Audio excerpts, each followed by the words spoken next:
covered the first half of chapter 9, and we're going to finish chapter 9 and then go on. It'll be part of the teaching this evening on Israel's crucial mistake. We're coming into the most important section of the book of Numbers. Basically, that's chapters 13 and 14. These are the two most important chapters in the book of Numbers because it's in these two chapters we find Israel's crucial mistake that they make that results in a 40-year delay in the fulfillment of the promises of God. The book of Job tells us that nothing can thwart God's purpose. It can be delayed, but nothing can ever ultimately push it away. And also, of course, it resulted in the death of the majority of the adult Israelites. Not all of them. There was a fairly large section, of course, that did make it into the promised land, besides just Caleb and Joshua. But for the most part, we've got the death of practically all of the adults, and that's in chapters 13 and 14, Israel's crucial mistake. But before we get there, we go back to the second half of chapter 9. The first half of the chapter, remember, had dealt with the second Passover that they were allowed by a gracious God to keep in remembrance of their deliverance out of bondage in Egypt. They had kept the Passover on the 14th day of the first month, now in the second year. And it was also at this time where God instituted the allocation of a second Passover each year should one of the Israelites happen to meet the conditions for missing the first Passover. And that would be they either had to have been defiled by contact with a dead body, of course unintentional contact, or they had been on a journey far away. If they had been on a journey or if they had been in contact with a dead body, and either one of these things or both of these things, if they had had both of them in their case, as long as they had been unintentional, then they were allowed to keep a Passover on the 14th day of the second month, as over against the 14th day of the first month. Now that gives us two more aspects of their preparations. Remember, the first 10 and a half chapters are all preparatory, because it's in these first 10 and a half chapters of Numbers that we have the children of Israel preparing to leave Mount Sinai on their first attempt to enter the Promised Land. We've looked at the numbering of the people that had really been done back earlier in Exodus. Now we have the official registration of the people for military purposes. We have the camps gathered together and put at opposite ends of the tabernacle, that is, when they were to be stationed in one place. We have, of course, mentioning of their traveling orders that we'll see specifically spelled out here in Numbers chapter 10. Consecration of the ministers there and a lot of other things. We've got two more things that are preparatory before they leave. The first of those is the mentioning of the cloud. And this is in Numbers 9, verses 15 through 23. The mentioning of the cloud, Numbers 9, 15 to 23. And the second aspect and the final aspect of their preparations before leaving concerns the silver trumpets that are made in chapter 10, verses 1 through 10. We're going to go ahead and read these verses on the cloud. This is the most repetitious part of all the Old Testament. It's very unique because it says in the first verse all that it needs to say, that is in verse 15. And it goes right on through verse 23. If you've ever read this particular portion of Numbers, you'll remember how extremely repetitious it is. It says that the cloud was there and they only journeyed whenever the cloud moved, but when the cloud stayed, then they stayed. So that whenever the cloud stayed, they stayed, and whenever the cloud journeyed, then they journeyed. So that whenever the cloud journeyed, they journeyed, so that whenever the cloud stayed, they stayed. And it goes back and forth, talking about now if the cloud moved, they moved. If the cloud stayed, they stayed, all trying to get across how important it is to obey explicitly what God said. And on that day, just watch how repetitious this is, all about this supernatural cloud. And on the day that the tabernacle was reared up, the cloud covered the tabernacle, namely the tent of the testimony. And at even there was upon the tabernacle, as it were, the appearance of fire until the morning. And so it was always. The cloud covered it by day, and the appearance of fire by night. And when the cloud was taken up from the tabernacle, then after that the children of Israel journeyed. And in the place where the cloud abode, there the children of Israel pitched their tents. And at the commandment of the Lord, the children of Israel journeyed, and at the commandment of the Lord they pitched. As long as the cloud abode upon the tabernacle, then they rested in their tents. And when the cloud tarried long upon the tabernacle many days, then the children of Israel kept the charge of the Lord and journeyed not.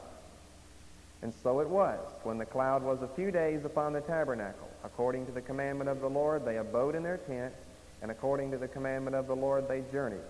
And so it was, when the cloud abode from even unto morning, and that the cloud was taken up in the morning, then they journeyed.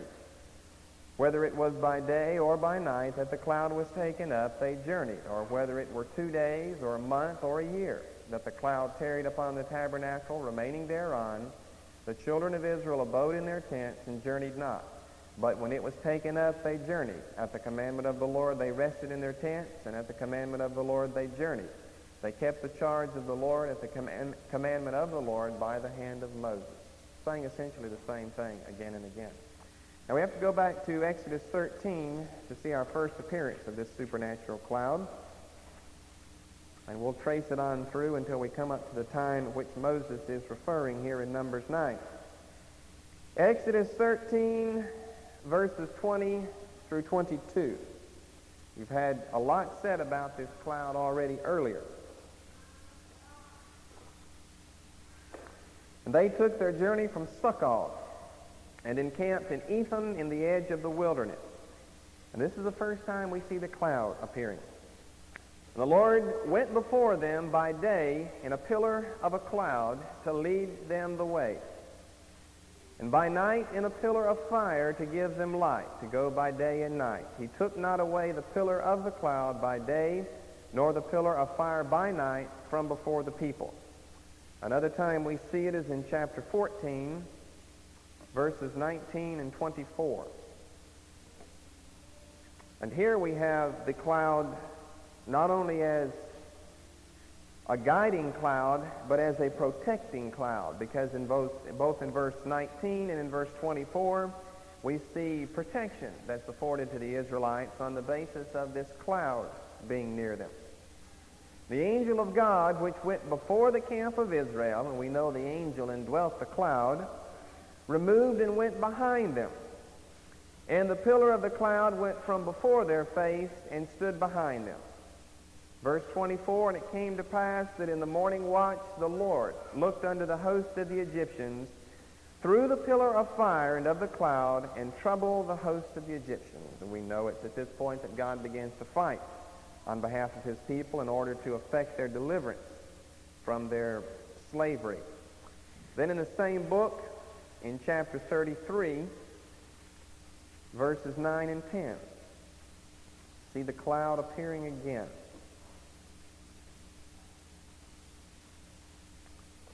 Exodus 33, 9 and 10.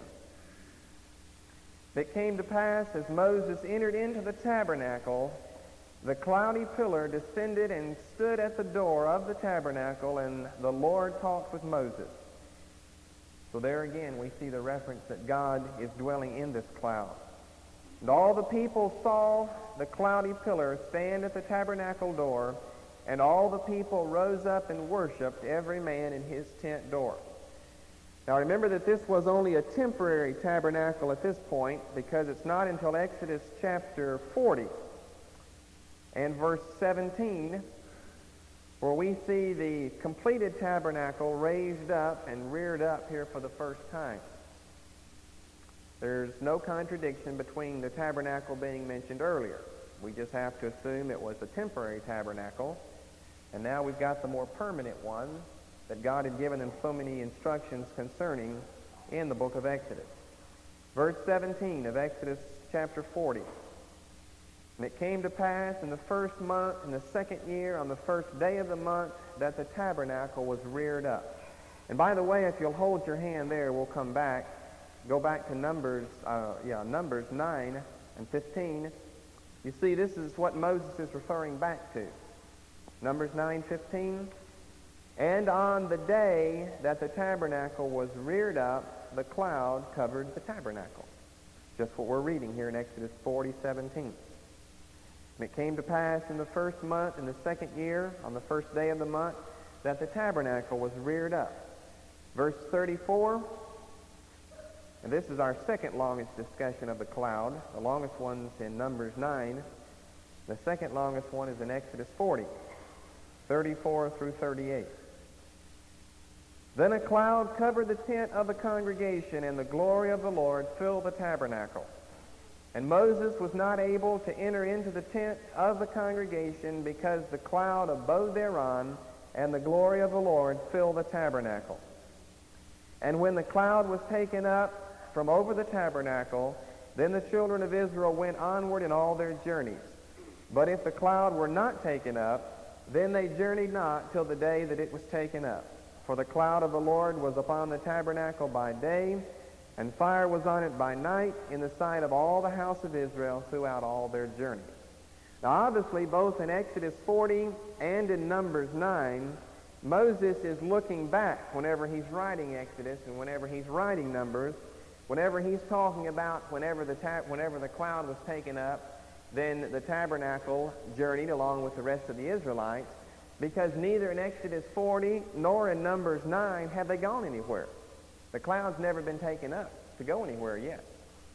And the critics have a problem with this. How could he be saying in Numbers 9 that whenever the children of Israel journeyed, then that was preceded by the cloud being taken up when they had never journeyed yet? Remember, they've been at the mount here a whole year. Well, obviously, Moses is looking back on this. This is years later whenever he's writing Exodus and whenever he's writing Numbers. And since the time of Numbers, we could say Exodus 40 or Numbers 9, since that time up until the time whenever he wrote these two books, they've had many journeys then.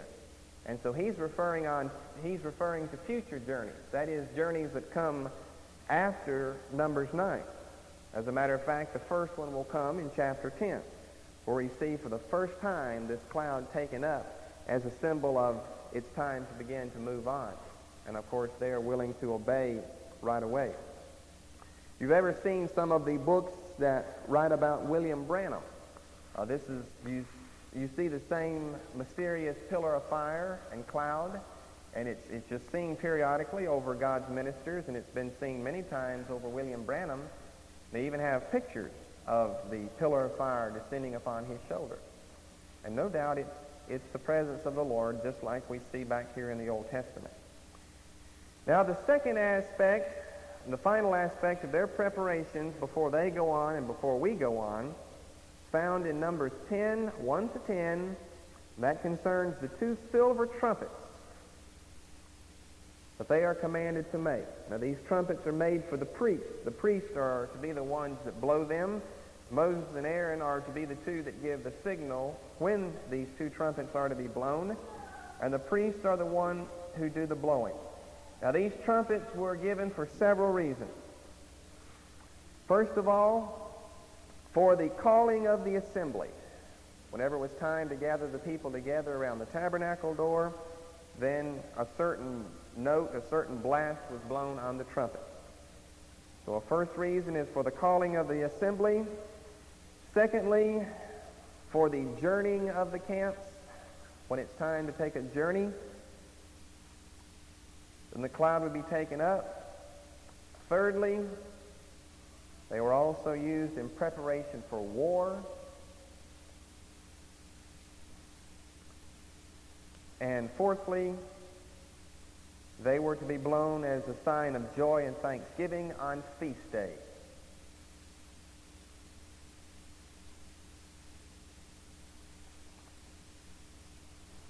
So we've got four basic reasons why we have these two trumpets appearing at this point. This is the last thing they do in preparation for their exit from Mount Sinai. You've got to remember, we've got a group of people here that would spread over many, many square miles, like the whole Twin Cities. And if Moses decided it was time to go and he took off, it might take several days for it to get to the other side of the camp. But Moses is gone. We're supposed to go. So to go hand in hand with the cloud being lifted up, not everyone necessarily was going to be standing there watching to see when the cloud went up. Then they'd have these trumpets. And you know a trumpet is, you can hear it a long way off whenever it's blown. And they'd blow the trumpets, and that would signal either it's time to gather together or it's time to go. We'll read these verses so you can see these 4 reasons found in these first 10 verses. The Lord spake unto Moses, saying, Make thee 2 trumpets of silver. Of a whole piece shalt thou make them, that thou mayest use them for the calling of the assembly and for the journeying of the camp. Now there are 2 of the reasons found right in verse 2. And when they shall blow with them, then all the assembly shall assemble themselves to thee at the door of the tabernacle of the congregation. And if they blow but 1 trumpet, then the princes, which are heads of the thousands of Israel, shall gather themselves unto thee. Now these are the princes we saw back in chapter 1 and in chapter 7, of which one of them from Judah, remember Nahshon, was an ancestor of Christ. When ye blow an alarm, then the camps that lie on the east part shall go forward. When ye blow an alarm the second time, then the camps that lie on the south side shall take their journey. Remember how they were set up 4 different signs around the camp? You've got Judah on the east, you've got Reuben on the south, Ephraim on the west, and you've got Dan on the north. And here we see this clockwise direction whenever they were to go forward. Verse 7, But when the congregation is to be gathered together, ye shall blow, but ye shall not sound an alarm. And the sons of Aaron, the priests, shall blow with the trumpets, and they shall be to you for an ordinance forever throughout your generations. And if ye go to war in your land against the enemy that oppresseth you, and we'll see this later on, then ye shall blow an alarm with the trumpet, and ye shall be remembered before the Lord your God, and ye shall be saved from your enemies.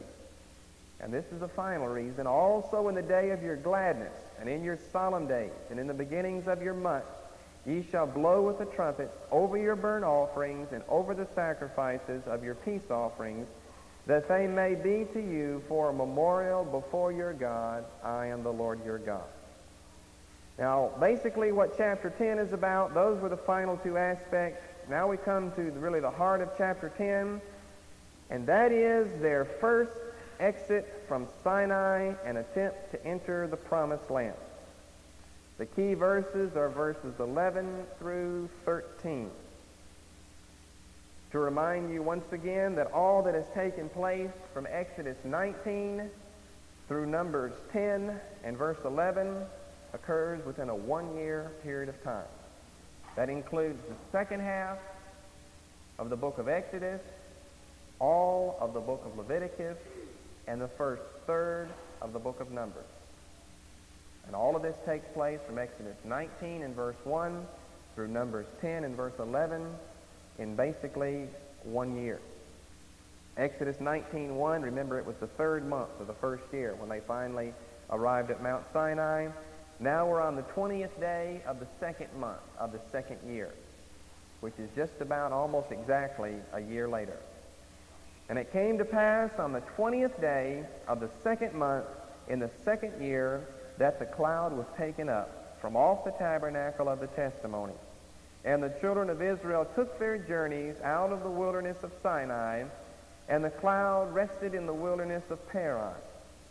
And they first took their journey according to the commandment of the Lord by the hand of Moses.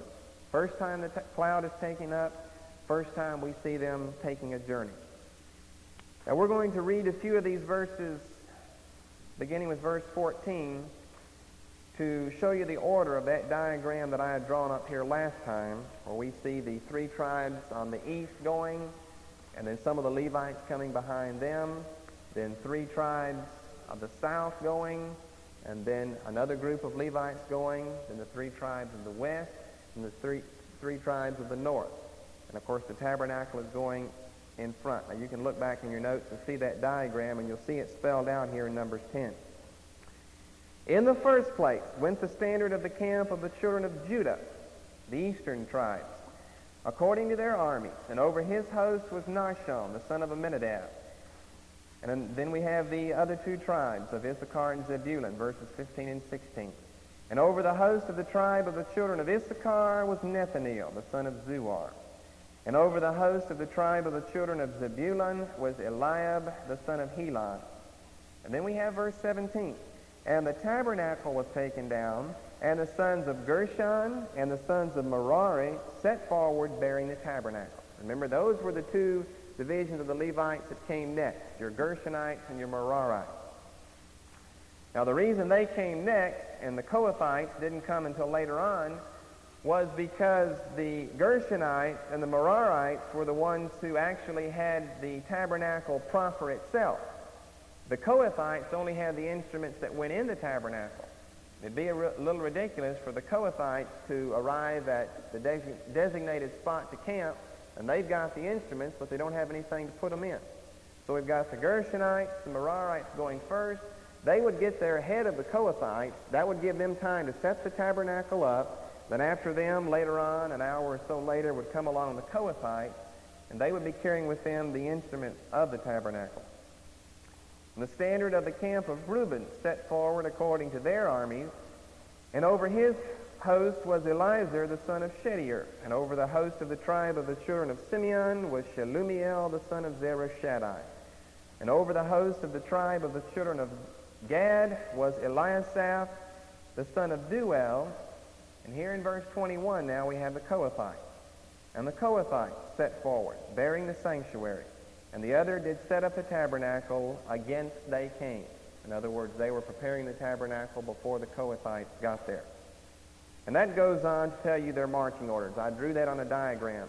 And that diagram corresponds directly with Numbers 10, verses 14 through 28. Now we have an interesting situation beginning here in verse 29,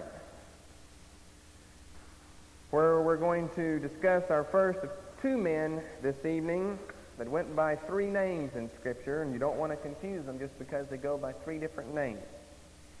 Moses said unto Hobab, the son of Reguel, the Midianite, Moses' father-in-law, We are journeying unto the place of which the Lord said, I will give it you. Come thou with us, and we will do thee good, for the Lord has spoken good concerning Israel. Now what we have here, we've got Moses and his brother-in-law, which would be the brother of Zipporah, Moses' wife.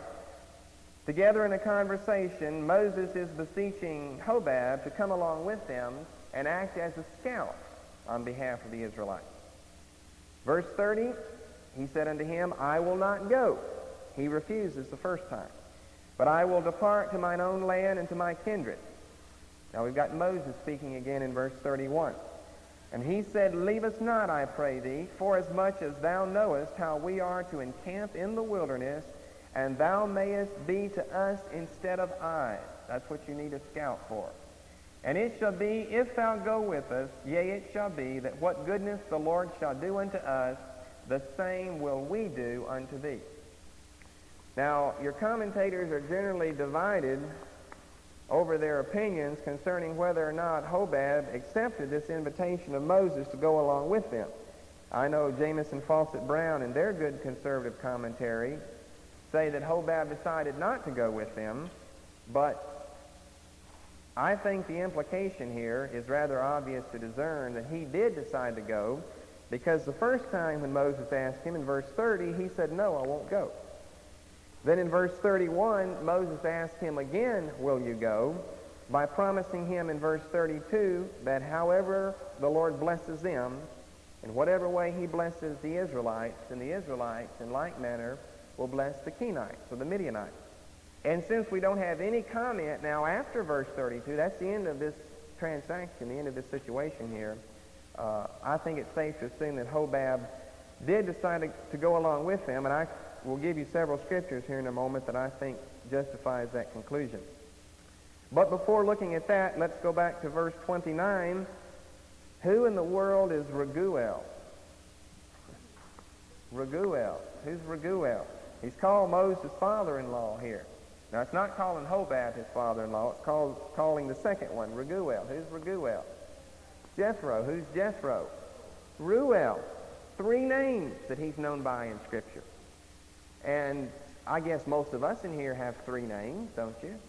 I don't know where the critics are when they love to say, well, this is a contradiction here. Most of your critics have three names.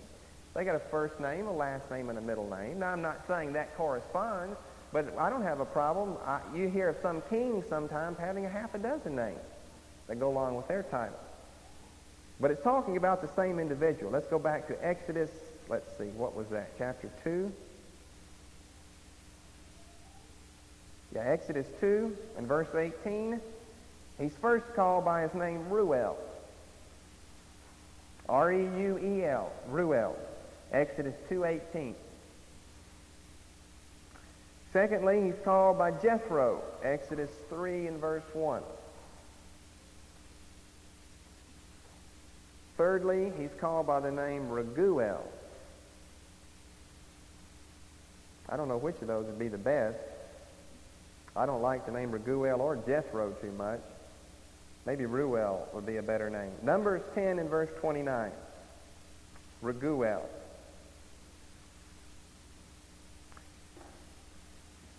So what we can determine from verse 29 is that Raguel had a son named Hobab. And from Exodus 2, we know he had a daughter named Zipporah. Now, of what tribe did these people belong? The Midianites. Okay, then what are we going to do with this passage? Let's go over to Judges, chapter 1. Verse 16. Here's where we have a clear implication that Hobab and some of his followers, some of his men, did indeed go along with them. Judges 1:16. And the children of the Kenite, Moses' father-in-law. Well, Moses' father-in-law, that's Reuel, Jethro, Raguel, the same fellow. Here it calls him a Kenite. Like we've seen other places with the Midianites and the Ishmaelites, the Kenites, just another word synonymous with the Midianites. As a matter of fact, when it is speaking of Raguel or Hobab from here on out in Scripture, it generally refers to them as the Kenites rather than them as the Midianites. The children of the Kenite, Moses' father-in-law, went up out of the city of palm trees, that's Jericho, with the children of Judah into the wilderness of Judah, which lieth in the south of Arad, and they went and dwelt among the people. Now, in the time of the judges, of course, they've been in the land for a long time. They're already settled in the promised land. Well, what are these Kenites doing there with them if they didn't follow, along with Hobab, Moses, whenever he asked him to go for the second time there in Numbers 10? Because, you see, we're way down here on the Sinai Peninsula. That's where they are at this time. Now we've got them up in Judah. We've got them all the way up in Jericho, as a matter of fact. And then there's another passage. Well, before I look at that, there's one over in Samuel.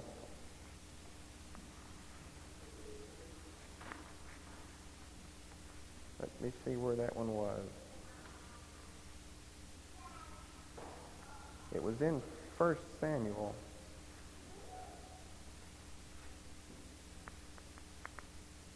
The right-hand page, right-hand column, the very bottom verse. Maybe someone can find it before I can find it. 15. There we go, 15:6. And Saul said unto the Kenites, now here he's fulfilling the promise that Moses gave to him earlier that we'll show you kindness. Here Saul is showing the Kenites kindness whenever he's fixing to attack the Amalekites. The Amalekites lived just south of the wilderness of Judah, and this is where the Kenites had ended up, in the wilderness of Judah. And Saul said unto the Kenites, go, depart, get you down from among the Amalekites, lest I destroy you with them. For ye showed kindness to all the children of Israel when they came up out of Egypt. So the Kenites departed from among the Amalekites. Now this is the same group there that we see all the way back in Numbers 10. The only other problem verse we have is in Judges 4 and verse 11.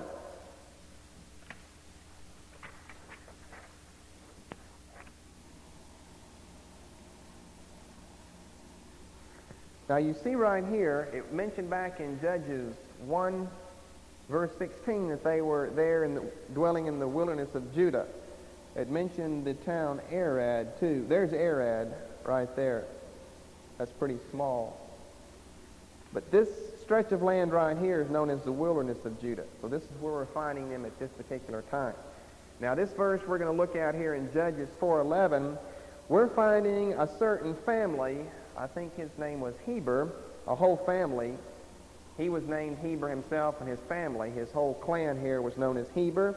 They had migrated all the way up here to Kedesh. Now they had broken off from the other Kenites, the ones that were still living in the wilderness of Judah, and they had migrated all the way up here to Kedesh. This is Judges 4:11. Now Heber the Kenite, which was of the children of Hobab. So we know this is a descendant from Hobab. The father-in-law of Moses had severed himself from the Kenites, those that dwelt in the wilderness of Judah, and pitched his tent in the plain of Zaanaim, which is by Kedesh. And that's in this general region way up north here, Kedesh. The Danites had moved all the way up here from their original allocation of land down here. They too had migrated up north. And here we've got Kedesh, where we've got Heber the Kenite and other Kenites dwelling here. Now, of course, if you were paying close attention to the verse, it calls Hobab the father-in-law of Moses. We know we just read in Numbers he's the brother-in-law of Moses. That's what the word should be. The word should be brother-in-law, not father-in-law. For the continuation of this message, please turn the tape over. Brother-in-law, not father-in-law. That's the implication here according to Oriental usage of familiar terms, that is, terms that have to do with families. The word in the Hebrew is father-in-law, but it's a direct contradiction to what we've seen earlier. And of course, as far as the customs go in the Middle East, many times it's your big brother who is actually the one who gives you away in marriage. It's your big brother who always takes up for you. So it's just using the term father-in-law in a loose sense. But you need to realize that Hobab now is not the father-in-law, he's the brother-in-law of Moses. Yeah, that's all I was going to show you on that map. We'll put this other one up in a moment. Okay, back to the end of Numbers 10. Get through this first chapter. We've got to move along. Now, one other thing I wanted to say about Moses desiring to hire a scout here. Some of the critics say this is in contradiction to the fact that God had promised to lead them with a cloud. You've got to remember, all the cloud is doing is leading them in a general direction. But they've got to be able to find water, they've got to be able to find pastures, and sometimes it's very difficult to be able to spot a very small oasis that's hidden away by blowing sand that's piled up around it. You couldn't even find it. Now, this particular man, Hobab, because he was a wanderer, a Kenite or a Midianite who traveled through this area many, many times, he knew the area very, very well.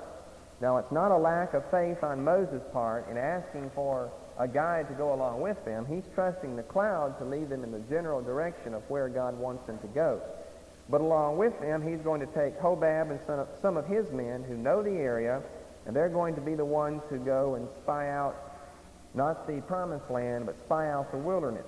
Moses already knew and already said in verse 31 that he knew they were going to have to do a lot of encamping in the wilderness. Not as much as what really was the case. Later on, he didn't know they had failed to enter in the first time. But he said that we're going to do a lot of encamping in the wilderness, and so they need a guide who would act as eyes for them to be able to find adequate pasture land for hundreds of thousands of cattle and sheep and so forth, and also to find water for them. So verse 33, all of them, the Kenites, the Midianites, the Israelites together, all of them departed from the mount of the Lord 3 days' journey. And the ark of the covenant of the Lord went before them in the 3 days' journey to search out a resting place for them. And the cloud of the Lord was upon them by day when they went out of the camp.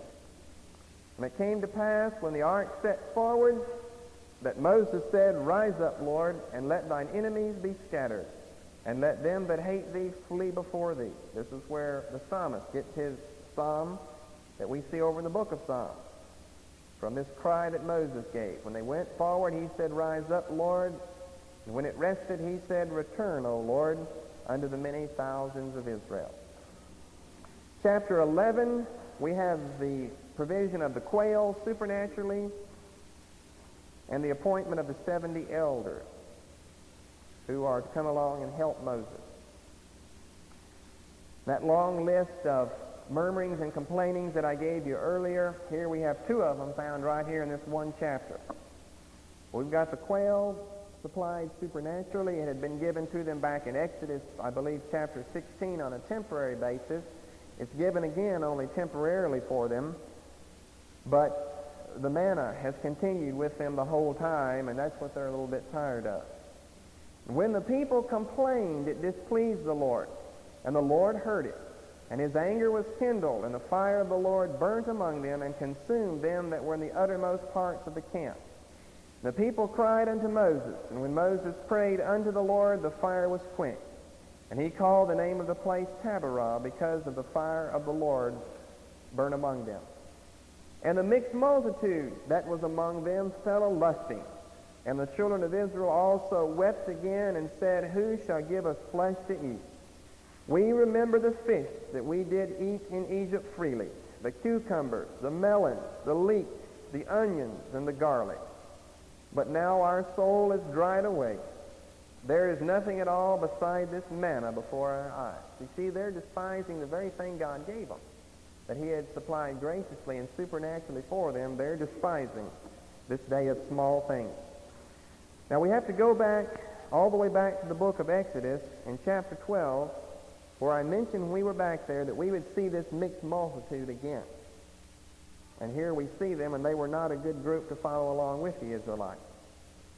I guess you could say they're synonymous with Job's friends. Exodus 12, 37, 38. Mixed multitude, in other words, means some Egyptians there and some other captives that they still had besides the Israelites, people that were not Israelites, wanted to go with them. And of course, God in the Pentateuch made allowances for the stranger as long as they would conform to the statutes and laws that were given unto Israel. The children of Israel journeyed from Ramesses to Succoth, about 600,000 on foot that were men beside children, and a mixed multitude went up also with them, and flocks and herds, even very much cattle. It's a good verse to show that they did have cattle sufficient to obey the sacrificial laws instituted in the book of Leviticus, because here we're told that they had flocks, they had herds, and they had very much cattle. Here we see the mixed multitude mentioned for the first time, and of course the historical writer Moses is putting that in because of what we're going to end up with in Numbers 11 verse 4, and it's that mixed multitude that we preach against around here that's trying to follow along with the Israelites, not obey God's principles and precepts, and they're the ones that fall a-lusting all over again.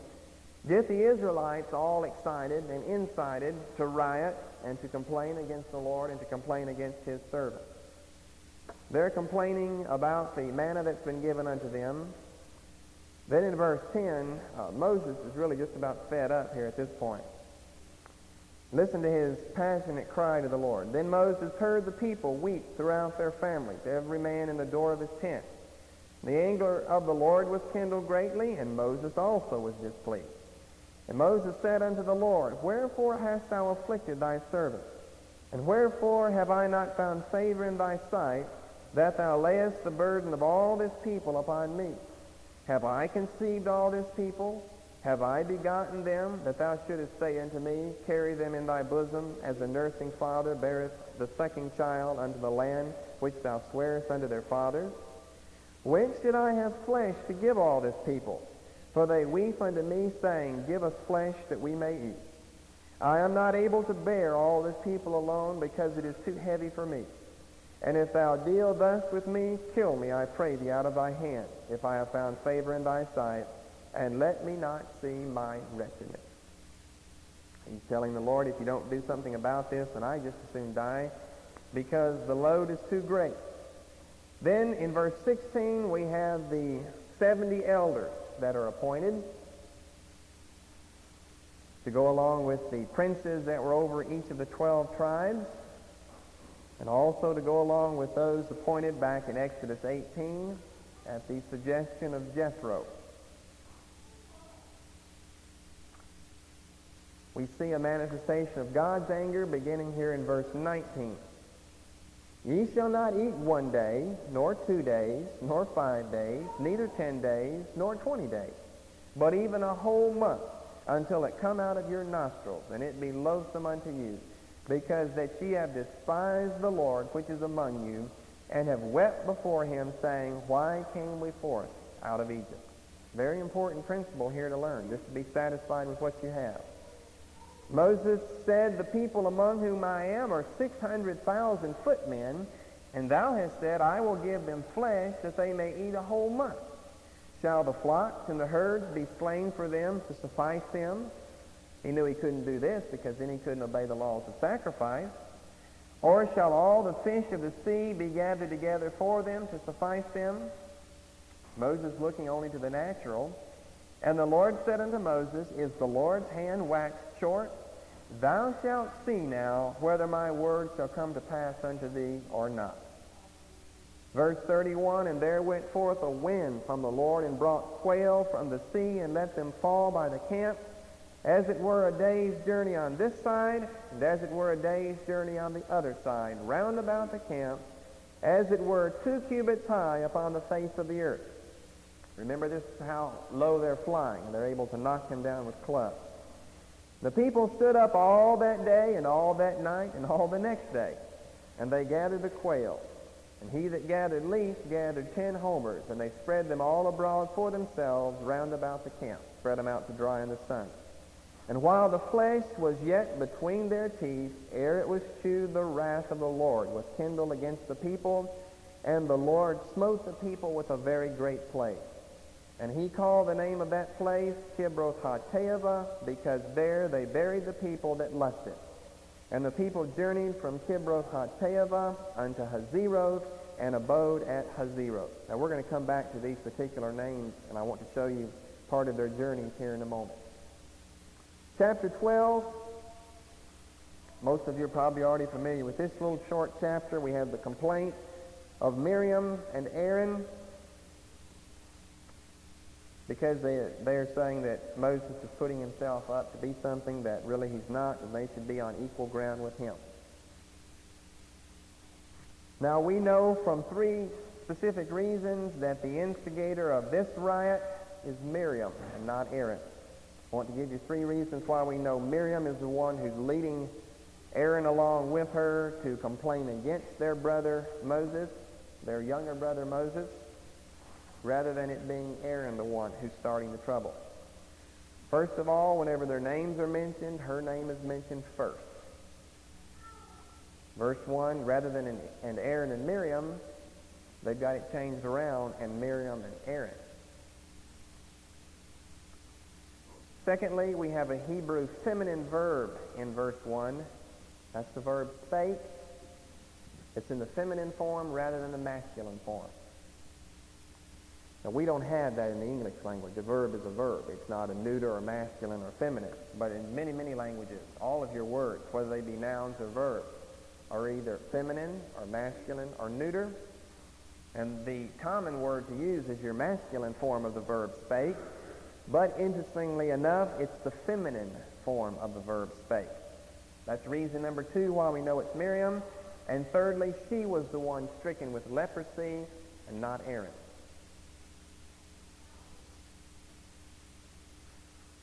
Now, why are they, in verse 1, criticizing Moses? This is not the real reason. They're criticizing because they're jealous. But they've got an alleged reason here in verse 1. And what's that? He married a black woman. He married an Ethiopian woman. Zipporah is, of course, dead by this time. And Moses is remarrying someone. And it happens to be a black woman, happens to be an Ethiopian from Africa. And Miriam and Aaron spake, feminine verb, against Moses because of the Ethiopian woman whom he had married, for he had married an Ethiopian woman. Now this is just a smoke screen. They could really care less if he married an Ethiopian woman. But the real point of the matter is they're jealous over him and they need something to start it up. And they said, Hath the Lord indeed spoken only by Moses? Hath he not spoken also by us? And the Lord heard it. You want to remember this along with chapter 16 when we get there. So dangerous to speak against someone like Moses. You take your life in your own hands. Now the man Moses, and remember Moses wrote this himself as an objective writer of the historical dealing of God with his people, and he would write of himself just like he'd write of anyone else if it were true. He's saying, I am very meek above all the men which are upon the face of the earth. The Lord spake suddenly unto Moses, and unto Aaron, and unto Miriam, Come out, ye three, unto the tabernacle of the congregation. And they three came out. The Lord came down in the pillar of the cloud, and stood in the door of the tabernacle, and called Aaron and Miriam, and they came forth both. And he said, Hear now my words. If there be a prophet among you, I, the Lord, will make myself known unto him in a vision, and will speak unto him in a dream. My servant Moses is not so, who is faithful in all mine house. With him will I speak mouth to mouth, even apparently, and not in dark speeches. And the similitude of the Lord shall he behold. Wherefore then were ye not afraid to speak against my servant Moses? And the anger of the Lord was kindled against them, and he departed. And the cloud departed from off the tabernacle, and behold, Miriam became leprous, white as snow. And Aaron looked upon Miriam, and behold, she was leprous. And Aaron said unto Moses, Alas, my Lord, I beseech thee, lay not the sin upon us, wherein we have done foolishly, and wherein we have sinned. Let her not be as one dead, of whom the flesh is half consumed when he cometh out of his mother's womb. And so Moses, in accordance with verse 3, being the meekest man on the face of the earth, cried unto the Lord, saying, Heal her now, O God, I beseech thee. And the Lord said unto Moses, If her father had but spit in her face, should she not be ashamed 7 days? Let her be shut out of the camp 7 days, and after that let her be received in again. And Miriam was shut out from the camp 7 days, and the people journeyed not till Miriam was brought in again. And afterward the people removed from Hazeroth and pitched in the wilderness of Paran. Numbers 13 and 14 are the two most important chapters in the book, and here we see Israel's crucial mistake, that is their great sin of unbelief in their failure to enter into the promised land. Several things to look at here in these two chapters. First of all, we need to go over to Deuteronomy chapter 1, verse 22. Whose idea was it to send the spies into the land? Your average Christian thinks that God told them to send the spies in the land. Whose idea was that in the very beginning? That was the people's idea. Deuteronomy 1:22. God went on to sanction the idea, and Moses went on to comply to God's sanction by sending in the 12 spies, and the 12 spies are the very thing that caused them the problem. And it doesn't mean that it's God's fault for doing it. The people asked for it, and God says, all right, if you want 12 spies, I'll send them in. He knew what was going to happen from those 12 spies. Deuteronomy 1:22, And ye, Moses is speaking to the people, came near unto me, every one of you, and said, We will send men before us. They shall search us out the land and bring us word again by what way we must go up, and into what cities we shall come. Now, Moses goes on to say that was all right with me, and God goes on to say, and that was okay with me, but that was the thing that got him in trouble. So this is what we see taking place, first of all, in Numbers 13, the selection of the 12 spies, of which the two most important ones were Caleb. He was from the tribe of Judah, and Joshua from the tribe of Ephraim. And Joshua is our second fellow this evening that's known by three names in Scripture. First of all, verse 8, he's known by Oshea.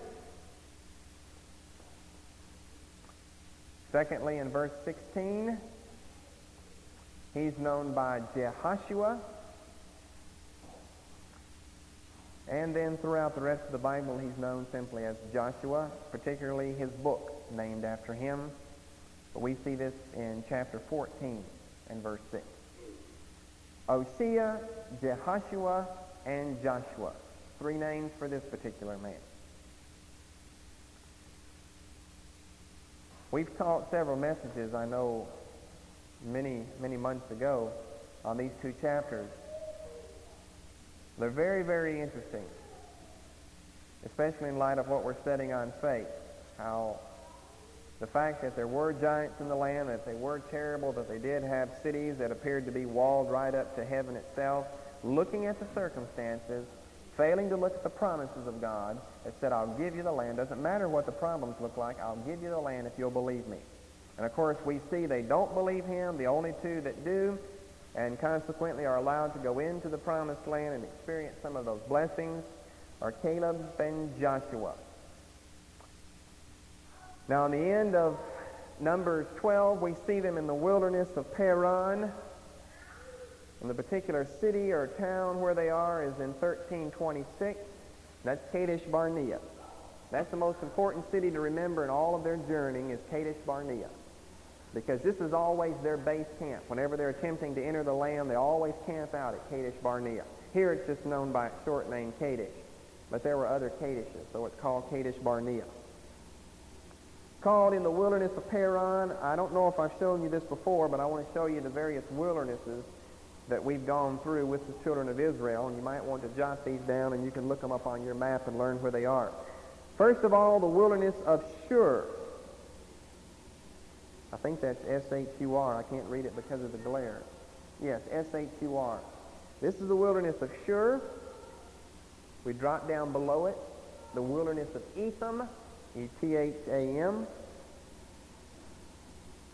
We drop down really right here in this region, the wilderness of Sin, S-I-N. Then in this region, the wilderness of Sinai. Then in this region, the wilderness of Paran. This is the one we're covering right now. It extends just up past Kadesh, just barely up to Kadesh, the wilderness of Paran. Then a little further north of that, in this region, is the wilderness of Zin, Z-I-N.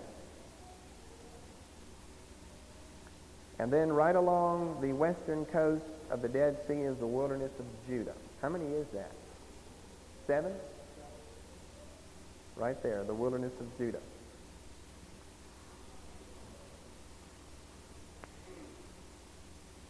Hard to see some of the cities spelled down on the very bottom of this map.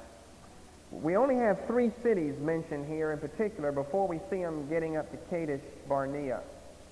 Let's see, the first one is found in Numbers 11 and verse 3. And this is Taberah. We're not going to spend a lot of time on these cities. They're all found over in Numbers 33, their itinerary, but it's real difficult to follow. Then after Taberah, Numbers 11 and verse 35. That was a 3-day journey there. And then just a little bit further, we have Kibroth HaTaavah. Then the third city is Hazeroth. That's in the same verse, Numbers 11:35.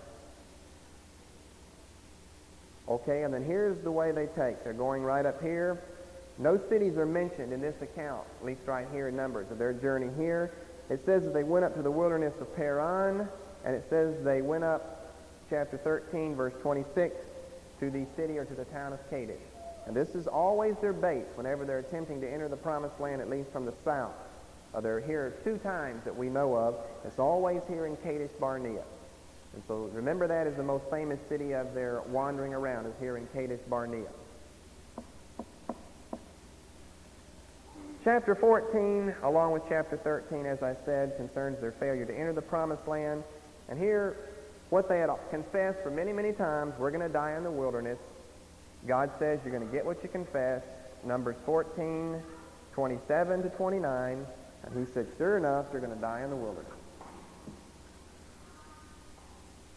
They attempt to go up and take the land at the end of chapter 14 rather presumptuously, and of course we know that they fail.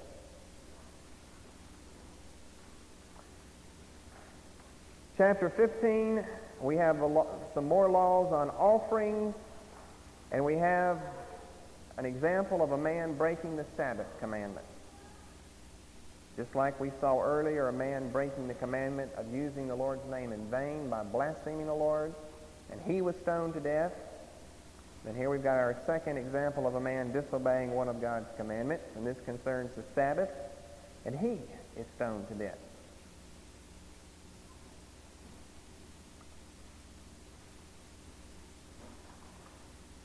Oh, by the way, let me say, chapter 14 now, they have failed to enter the promised land here. This was, God wanted them to go on in. They were at Kadesh Barnea, ready to go in.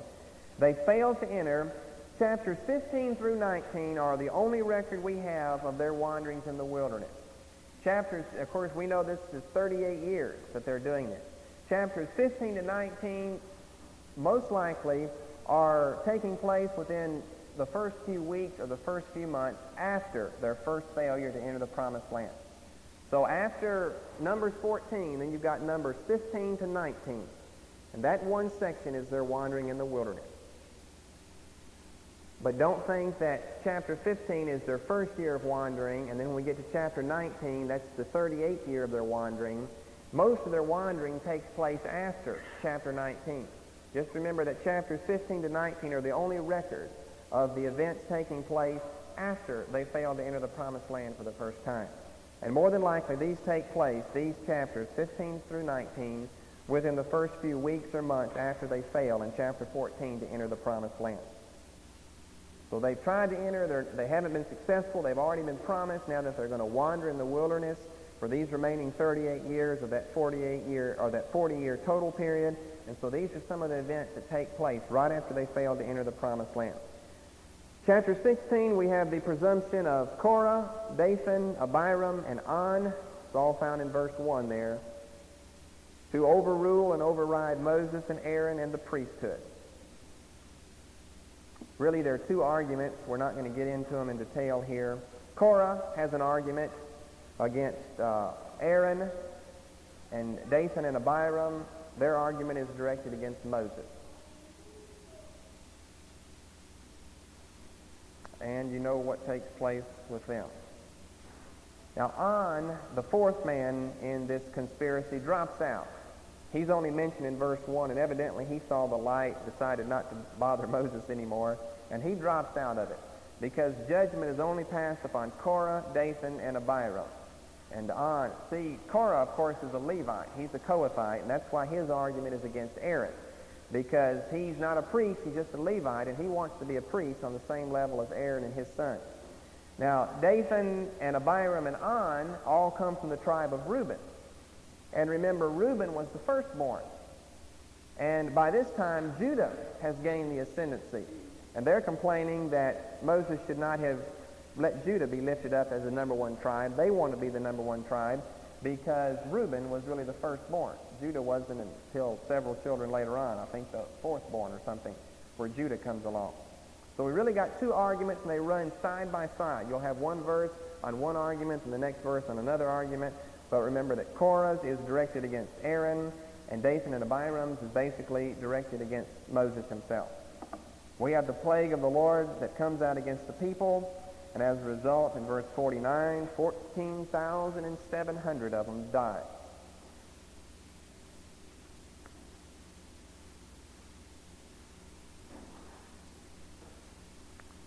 Chapter 17, Aaron's rod that buds.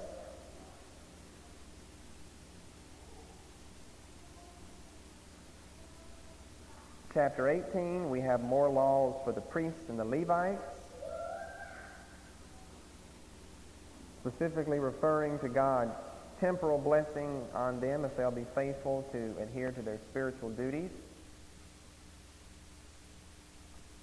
And then finally in chapter 19, we have the water of separation, a unique water that you had to be cleansed by if you had become defiled via a dead body. This is the water of separation that they had gathered with ashes from a heifer, and this water was to be kept there with the ashes of this heifer. And if you had become unclean by means of a dead body, then you had to wash yourself ceremonially, cleanse yourself by means of what was called the water of separation.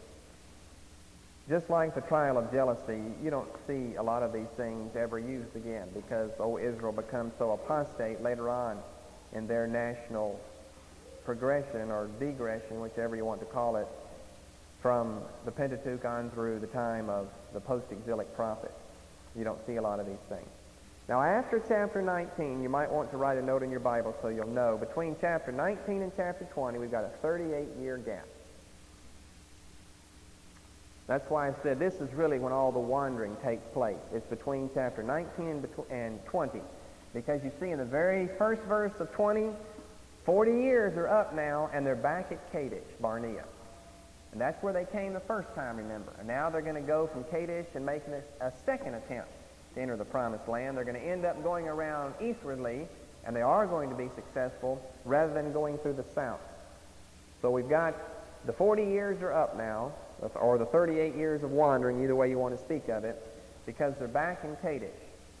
And just reading through here, you might not be able to spot that Numbers 20 and verse 1 is 38 years after chapter 19.